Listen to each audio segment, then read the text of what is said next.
अस्सलामुअलैकुम, this is doctor Mohammad Usman और मैं उर्दू वर्जन के साथ हाज़िर हूँ आपके पास। हदूप फॉर बिगनर्स की ये छोटा सा कोर्स है जो आपको हदूप की बेसिक्स के बारे में बताएगा। तो हम स्टार्ट करते हैं दी टॉपिक्स ऑफ द कोर्स के साथ। सबसे पहले जो है ये कुछ टॉपिक्स है मेरे पास कि हदूप क्या है, कौन हदूप को यूज़ करता है, क्या हदूप के यूजेस हैं, कौन सी उसकी सैम्पल एप्लीकेशंस हैं और हदूप के क्या कोर कॉन्सेप्ट्स हैं, गोल्स, उसके चैलेंजेस, उसका आर्किटेक्चर ओवरव्यू। और उसके अलावा हम लोग ये देखेंगे कि क्या मेन डिफरेंसेस हैं हदूप 1 और हदूप 2 के दरमियान और इसके एडवांटेजेस और डिसएडवांटेजेस क्या हैं। तो ये एक छोटी सी समरी होगी इस कोर्स की। इसके अलावा जो है जो एडवांस कोर्स इसके बाद में जो बनाने वाला हूँ वो ऑन दी आर्किटेक्चर के ऊपर होगा। हम उस आर्किटेक्चर को इन डिटेल रिव्यू करेंगे और पढ़ेंगे कि क्या क्या स्टोरेज की कैपेसिटीज़ हैं हदूप की और किस तरीके से ये काम करता है। तो हदूप की अगर बात करें तो बेसिकली आपके पास एक ओपन सोर्स सॉफ्टवेयर है। ओपन सोर्स सॉफ्टवेयर एक ऐसा सॉफ्टवेयर होता है जो कोई भी इस्तेमाल कर सकता है, उसके अंदर कोई भी चेंजिंग कर सकता है और उसको कोई भी अपने लिए इस्तेमाल कर सकता है। तो ये एक ऐसा ओपन सोर्स सॉफ्टवेयर है जो फाइल्स की स्टोरेज के लिए और उनकी रिट्रीवल के लिए और प्रोसेसिंग के लिए यूज़ होता है। तो जैसा कि आपके पास large amount of table of data Excel के अंदर आपके पास डाटा होता है, लेकिन अगर एक्सेल का डाटा आपका 2 GB का, 3 GB का या 100 क्वांटिलियन का हो या आपकी पीटाबाइट्स के हो, मैं ज़्यादा दूर तक तो नहीं जाऊँगा, तो 100 GB का भी अगर आपके पास डाटा हो जिसमें लाखों के हिसाब से रोज़ हों, तो आप उसको किस तरीके से प्रोसेस करेंगे एक्सेल के थ्रू मैनुअली।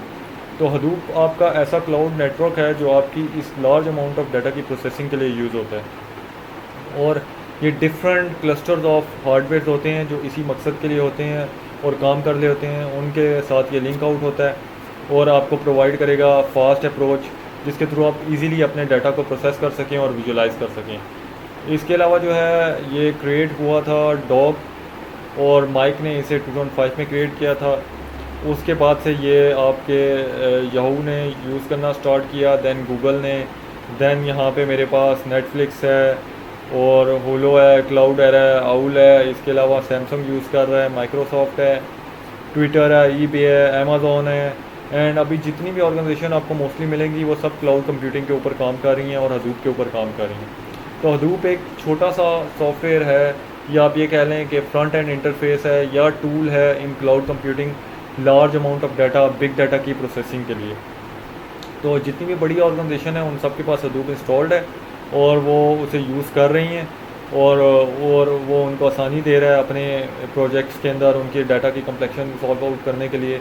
जैसे नासा के इंजीनियर्स हैं, नासा भी इसको हदूप को यूज़ कर रहा है फॉर बड़ी कैलकुलेशंस के लिए। जो आपके पास सेटेलाइट की इमेजेस आते हैं उसको भी यूज़ करने के लिए जो है हदूप आपका यूज़ हो रहा है। तो हदूप सिर्फ एक फ्रंट एंड है, हदूप के काफ़ी भी और सारी एप्लीकेशंस हैं और जो आगे हम देखेंगे जो बेसिक यूजेस हैं हदूप के वो मैंने स्टार्ट में भी कुछ बता दिए हैं। इसके अलावा जो है डाटा इंटेंसिव प्रोसेसिंग के लिए कि लार्ज अमाउंट ऑफ डाटा और कम्प्लेक्स डाटा को प्रोसेस करने के लिए यूज़ होगा। डिफरेंट कम्प्लेक्स जीनोम्स और वेरिएबल को कंबाइन करने के लिए, ऑर्गेनाइज करने के लिए यूज़ होता है। Data division, data combination, data splitting, data joining, इन सारे कामों के लिए आपका हदूप यूज़ हो रहा है। इसके अलावा मशीन लर्निंग के जितनी भी एप्लीकेशन है वो सारी की सारी आजकल हदूप पे काम कर रही हैं। और जो सोशल नेटवर्क्स हैं हमारे, जैसे फेसबुक हो गया, गूगल हो गया, लिंक्डइन हो गया, ये सारे के सारे आजकल हदूप के ऊपर बेस कर रहे हैं और हदूप की क्लस्टरिंग को यूज़ करते हुए ये आपके इतने सारे यूज़र्स एक टाइम एक साथ लॉगिन हो सकते हैं।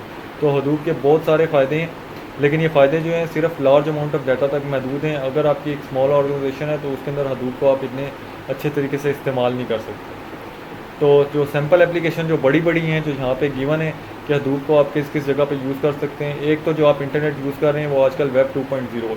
तो अगर आप गूगल पे कोई भी चीज़ सर्च करते हैं तो वो इंडेक्सिंग आपको उसी टाइम के ऊपर बता देता है और सर्च करके बता देता है। तो आपको पता है गूगल के ऊपर लाखों अमाउंट ऑफ डाटा है, इंडेक्सिंग है, क्यूरी है और वो डाटा आपको विद इन सेकेंड्स रिट्रीव हो जाता है। तो ये सब कुछ जो है ये आपको हदूप के प्लेटफॉर्म के थ्रू, क्लाउड कंप्यूटिंग के प्लेटफॉर्म के थ्रू प्रोवाइड हो रहा है।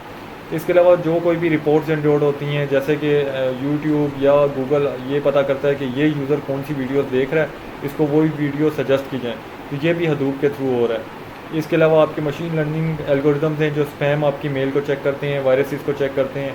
आपको ये पता ही होगा कि ईमेल जो है वो एक टाइम के ऊपर लाखों ईमेल्स होती हैं, तो बेसिकली उन लाखों ईमेल्स को जो प्रोसेस करना होता है वो भी हदूप के थ्रू होता है।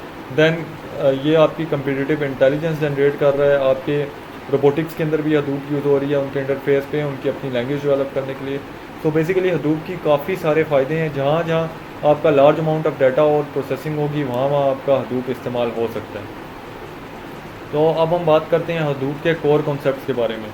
एक हदूप का ये फ़ायदा है कि ये हाई लेवल प्रोग्रामिंग लैंग्वेज है। हाई लेवल प्रोग्रामिंग लैंग्वेज वो होती है जो similarly to our English language होती है। तो ये हाई लेवल प्रोग्रामिंग लैंग्वेज है, कोई इसमें नेटवर्किंग इन्वॉल्व नहीं है, आप इजीली सीख सकते हैं और इसके ऊपर काम कर सकते हैं अगर आपको पाइथन या जावा या सी प्लस प्लस की थोड़ी सी भी अंडरस्टैंडिंग है। इसके अलावा जो है ये इस बेस के ऊपर काम करता है कि कम्युनिकेशन जो नोड्स के दरमियान है वो कम से कम हो, ताकि जो आपका टाइम पीरियड है प्रोसेसिंग का वो कम से कम हो। इसके लिए बहुत सारी मेथडोलॉजीज़ भी यूज़ करता है, सच एज़ कि ये डाटा को काफ़ी सारे नोड्स के ऊपर कॉपी करके रख लेता है और हर किसी को डाटा अवेलेबल कर देता है। तो ये इसके आर्किटेक्चर में थोड़ा सा हम डिटेल में पढ़ेंगे। इसके अलावा जो है ये डिफरेंट मशीन्स के ऊपर डिफरेंट डाटा को एडवांस के अंदर स्टोर कर देता है। सो ये एक किस्म की इंटेलिजेंस है कि आपका डाटा एडवांस के अंदर किसी मशीन पर स्टोर हुआ हो और आप उसको ईजिली यूज़ कर सकें। तो हदूप के कोर कंसेप्ट एक ये भी फ़ायदा है आपके पास। उसके अलावा जो है हदूप के गोल्स क्या हैं कि जैसा कि मैंने बताया ये आपकी डाटा की प्रोसेसिंग के अंदर सबसे ज़्यादा काम करता है। ये आपके डाटा को स्टोर और रिट्रीव करता है और उसके अलावा जो है जो आपका डाटा सेट या आपका डाटा ग्रो होता है उसकी स्टोरेज को ये आपकी मैनेज कर रहा होता है। और डाटा जो है वो आपका दोनों टाइप का भी ये मैनेज करता है, स्ट्रक्चर्ड भी और अनस्ट्रक्चर्ड डाटा भी। और इसके प्रोग्रामिंग मॉडल जो है वो बिल्कुल सिंपल हैं। लाइक अगर आपने लिंक लिस्ट यूज़ की हुई है तो ये उसी के ऊपर बेसिकली बेस कर रही है कि आपके पास डिफरेंट नोड्स हैं, उन नोड्स के ऊपर डाटा है। इसका एक और आपके पास गोल ये है कि ये आपको हाई अवेलेबिलिटी और स्केलेबिलिटी प्रोवाइड करता है कि आपका सिस्टम और आपका डाटा हर टाइम अवेलेबल हो और आपका यूज़र जो है उस डाटा को एक्सेस कर सकता हो। तो जैसे अमेज़ॉन की बात करें तो अमेज़ॉन के ऊपर प्रोडक्ट्स या अमेज़ॉन 24 घंटे अवेलेबल होगी तो प्रोडक्ट सेल होगी। तो अमेज़ॉन भी आपकी इसी हदूप नेटवर्क के ऊपर बेस कर रही है कि वो आपके पास हर टाइम वो प्रोडक्ट्स और आपकी ट्रांजैक्शन प्रोसेस हो रही होती हैं। देन ये एक चीप हार्डवेयर मॉडल है कि अगर आपका हार्डवेयर थर्ड पार्टी प्रोवाइड कर दे या क्लस्टर ऑफ हार्डवेयर आप कंबाइन कर लें तो आप इजीली उसको यूज़ कर सकते हैं। और ये फॉल्ट टॉलरेंस है, अगर कोई आपके पास एरर आ जाता है डाटा के अंदर तो ये आपको उसका बैकअप प्रोवाइड कर देता है। और ये ज़्यादा कंप्यूटेशन के ऊपर फोकस कर रहा है और रैदर दैन जो है आपके डाटा के ऊपर इतना फोकस नहीं करता। ये आपकी कंप्यूटेशन जल्दी आपको प्रोसेस करके देगा। डाटा को ये एडवांस में आपको स्टोर कर रहा होता है ताकि आपकी कंप्यूटेशन ईजिली परफॉर्म हो सके। तो हदूप के इसके अलावा भी काफ़ी सारे गोल्स हैं, लेकिन कुछ चैलेंजेस भी हैं। जहाँ इतनी सारी चीज़ें होंगी वहाँ पे एक कॉमन सी बात है कि आपके पास उस चीज़ का चैलेंज भी होगा और कुछ इसके अंदर हर्डल्स भी होंगी। तो पहला चैलेंज है कि ये अभी न्यू टेक्नोलॉजी है, ये कोई इतनी पुरानी नहीं है कि आपके पास वो बिल्कुल ही फुली डेवलप्ड हो चुकी हो। इसका एक अपना सिस्टम है, एक अपने कंप्यूटर एक कंप्यूटिंग नेटवर्क के ऊपर ये चलती है। तो इस वजह से आप वो पूरा का पूरा सिस्टम खुद डेवलप नहीं कर सकते, ना बना सकते। अंडर डेवलपमेंट है जिसकी वजह से काफ़ी सारे मसले आते हैं कि आपके पास सिक्योरिटी का इशू है, आपके पास जो है ऑथेंटिकेशन के इश्यूज़ हैं। तो और जो डाटा वो इसमें सारा पब्लिक है। और अगर आप हदूप को खुद इम्प्लीमेंट या बनाना चाहते हैं या करना चाहते हैं तो इसका हार्डवेयर सस्ता नहीं है, यह हार्डवेयर बहुत महंगा है और इसकी आईटी ऑपरेशन की कॉस्ट इसके अलावा है, क्योंकि इसे रेगुलरली मोनीटर करना पड़ता है, मेंटेन करना पड़ता है।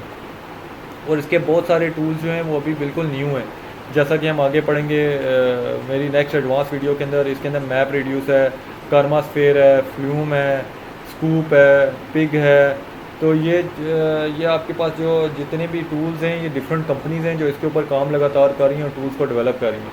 लेकिन जैसा कि फुली डेवलप नहीं है तो इसमें अभी काफ़ी सारी चीज़ें पेंडिंग है और अभी ये टेस्टिंग फेज़ के अंदर ही है। इसके ऊपर टेस्ट हो रहा है डाटा का और डाटा साथ साथ इसके ऊपर मैनेज करते जाते हैं और उस फॉल्ट को साथ साथ रिमूव करते जाते हैं। आर्किटेक्चर की अगर बात करें तो इसमें जो सबसे कॉमन है इसकी कुछ लाइब्रेरीज़ और अदर मॉड्यूल्स हैं। सिमिलरली जैसा कि आपके प्रोग्रामिंग लैंग्वेज के अंदर आप लाइब्रेरीज़ को इंक्लूड करवाते हैं और उनको यूज़ करते हैं, इसी तरीके से इसकी भी कुछ लाइब्रेरीज़ हैं और कॉमन फाइल्स हैं जिनको हम कहते हैं हदूप कॉमन।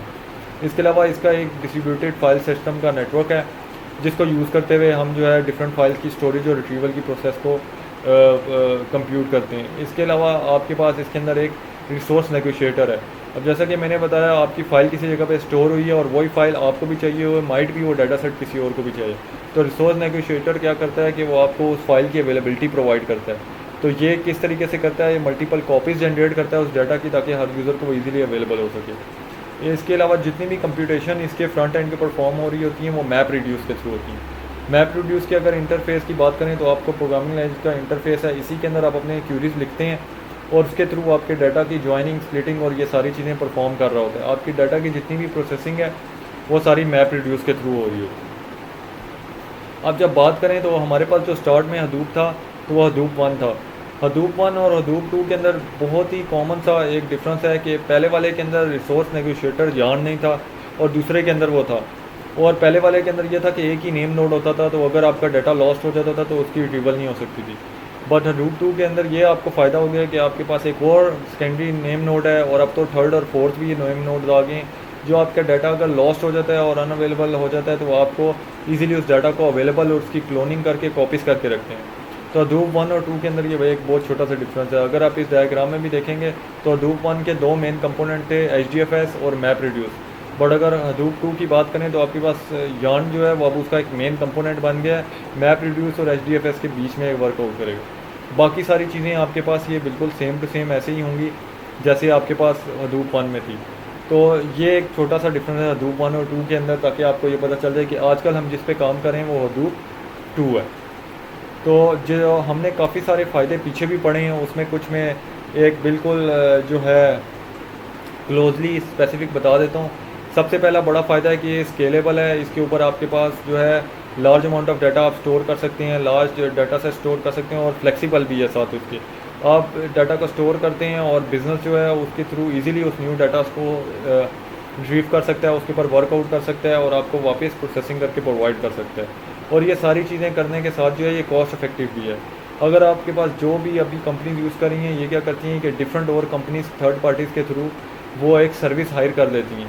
जब आप एक सर्विस हायर करते हैं तो उसकी कॉस्ट कम होती है, तो ये आपको जो है जो रिलेशनल डाटाबेस की बजाय ये आपको जो है इजीली डिस्ट्रीब्यूटेड डाटाबेस की सर्विस प्रोवाइड कर देता है, जो और आपको कंप्यूटिंग पावर भी प्रोवाइड करता है मशीन्स की, जो कि अगर आप खुद बनाना चाहें तो आपको काफ़ी मुश्किल होगी और काफ़ी एक्सपेंसिव होगी। और इसके अलावा ये फास्ट भी है, जैसा कि मैंने बताया, अगर आपका लार्ज अमाउंट ऑफ डाटा जो है ये डिफरेंट जगहों के ऊपर स्टोर हुआ होता है, उसको ये प्रोसेस भी जल्दी से कर देता है और उसको आपकी कंप्यूटेशन भी प्रोवाइड कर देता है। तो ये इसका सबसे बड़ा फ़ायदा है। और जो दूसरा मैंने शुरू में भी बताया कि फॉल्ट टॉलरेंस है, तो रेजिडेंट टू फेलियर है। ये आपके पास डिफरेंट नोड्स होते हैं इसके अंदर, उन नोड्स की बेसिस के ऊपर ये क्या करता है, आपके पास डिफरेंट उनकी कॉपी करके रख लेता है, और अगर आपका कोई डाटा बीच में फेल भी हो जाता है तो ये ऑटोमेटिकली उसकी नेक्स्ट कॉपी को ये यूज़ कर लेता है। बट जहाँ एडवांटेजेस होते हैं वहाँ उसके कुछ डिसएडवांटेजेस भी होते हैं। जहाँ ये पीटाबाइट्स का डाटा घंटों के अंदर सॉल्व आउट कर लेता है, वहाँ के ऊपर कुछ डिसएडवांटेज हैं कि इसमें सिक्योरिटी का कोई कंसर्ट नहीं है। जो भी डाटा इसके अंदर डालेंगे, जैसा कि ओपन सोर्स सॉफ्टवेयर है, स्टार्ट में मैंने बताया था, तो ये जितना भी डाटा डालेंगे वो सारा का सारा पब्लिक होगा, और पब्लिक अगर कोई भी डाटा होगा तो उसको कोई भी एक्सेस कर सकता है। इट मीन्स कि ये वल्नरेबल भी है, इसमें इंक्रिप्शन नहीं हो सकती, इसमें कोई पासवर्ड नहीं लग सकता, इसके डाटा ओपन सेट्स हैं सारे के सारे। तो बेसिकली आपके पास कोई भी बंदा इसको किसी भी अपने तरीके से अपनी स्क्रिप्ट बना के यूज़ कर सकता है। देन स्टेबिलिटी के इश्यूज़ हैं, ओपन सॉफ्टवेयर है, कुछ ना कुछ इसमें चलता रहता है, कोई न्यू टेक्नोलॉजी सॉफ्टवेयर आएगा, कोई भी इंटरनेट पे चेंज आएगी, ऑटोमेटिकली इसको अपडेट करना पड़ेगा। तो इसमें स्टेबिलिटी के इश्यूज़ हैं। इसके अलावा स्मॉल डाटा ये प्रोसेस नहीं करता, not fit for small data. ये बड़े बिजनेसेस के अंदर जो है वो यूज़ होता है, और जितने भी बड़े बिजनेसेस हैं वो स्मॉल डाटा के ऊपर काम नहीं करते, जो नॉर्मल कॉमन सी बात है। तो जो आपका ये यूज़ होगा ये बिग डाटा के लिए यूज़ होगा, स्मॉल डाटा सेट आप डालेंगे तो उसके लिए कोई ये फ़ायदेमंद नहीं होगा, ना ही उसे प्रोसेस करके आपको देगा। तो जो आप इसको यूज़ कर सकते हैं वो आप ये कर सकते हैं कि आप जो है लेटेस्ट वर्जन इसका यूज़ करें, और आप किसी थर्ड पार्टी से इसकी सर्विस ले लें, ताकि आप उसकी ये डिफरेंट प्रॉब्लम्स जो डिसएडवांटेज हैं वो उसको फॉलो ना करने पड़ें या आपको सॉल्व आउट ना करना पड़े। तो ये वीडियो जो है जो यहीं तक है। आई होप सो कि आपको ये वीडियो पसंद आई होगी। अगर पसंद आई है तो इस वीडियो को लाइक कीजिएगा यूट्यूब पे जाके, और सब्सक्राइब भी कीजिएगा हमारे चैनल पे। और आप मुझे ईमेल भी कर सकते हैं, अगर कोई भी वीडियो इंग्लिश या उर्दू के अंदर अगर आपको चाहिए, उसकी सिंपल इंग्लिश के अंदर या उर्दू में ट्रांसलेशन या कॉन्सेप्ट समझना है, तो वो जैसा भी होगा मैं उसको पूरी समझाने की कोशिश करूँगा। शुक्रिया।